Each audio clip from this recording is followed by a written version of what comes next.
listeners, my name is Peyton Burrell, and today I have a topic to share with you that I think will take your breath away.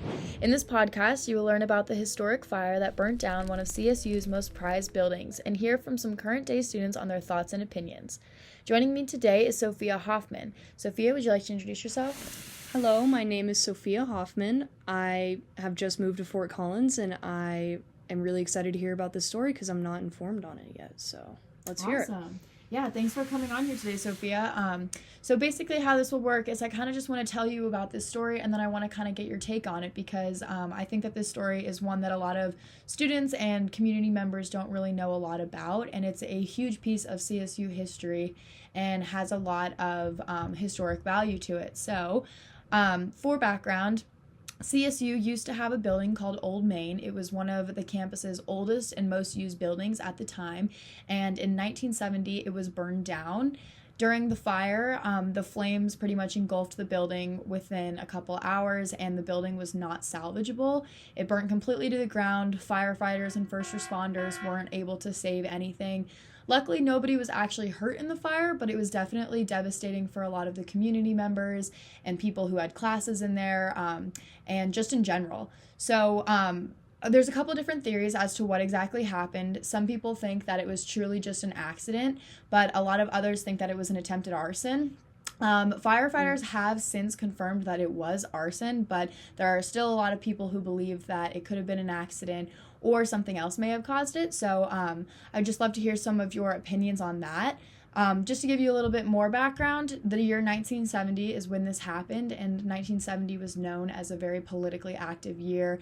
There were a lot of protests going on around the world, and especially nationally. In Fort Collins, there was smaller protests where people would march down College Avenue demanding peace and asking political leaders to make changes based on the Vietnam War. So a lot of those people who do believe that it was arson think that somebody who was heavily involved in those political affairs did it as a political stunt. So I just kind of love to hear from you on your thoughts. Perfect. So I feel like that since it was such a politically challenging time, that there would definitely be some people that would feel so strongly about that, like we see in recent times when the Capitol got raided. So I feel like it's not very surprising to hear that it could be an arson case, and it was confirmed by firefighters. You said that it was. So that's a big lead. You know, politics are very strongly opinionated, and people get really amped up and emotional, yeah.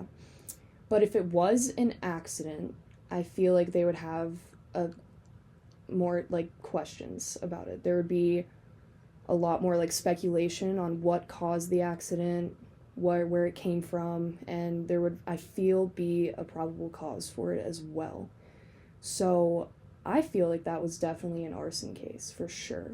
Yeah, absolutely. A lot of those people who do think that it could have been an accident, their only real evidence is that in the building basement there were kind of a couple wires and fire hazards there, and I mean it was a very old building, so a lot of people, I don't know if it's necessarily that they don't want it to be a case of arson, because that is something that's obviously a scary and tragic thing that can happen, but yeah, I do think it makes a lot of sense that a lot of these rumors started to take over and a lot of students started talking about arson, and then when it was later on down the road confirmed to be arson, a lot of people weren't surprised.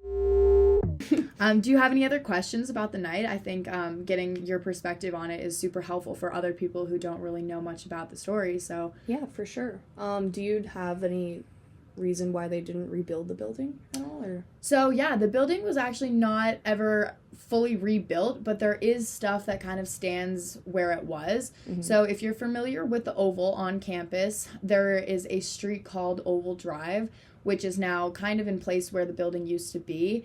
Again, this building burnt down in 1970, so it was quite a while ago. So they never fully rebuilt the exact building, but a lot of the surrounding buildings are there, like Ammons Hall, and Guggenheim Hall. Both of them are still standing and have some of the original architecture behind them. But basically they just kind of built around the old main building because it wasn't something that necessarily needed to be rebuilt. There were other buildings in that area, and later on different ones got popped up. So it wasn't a huge thing that needed to be going on right that second. Yeah. But yeah, that's a great question.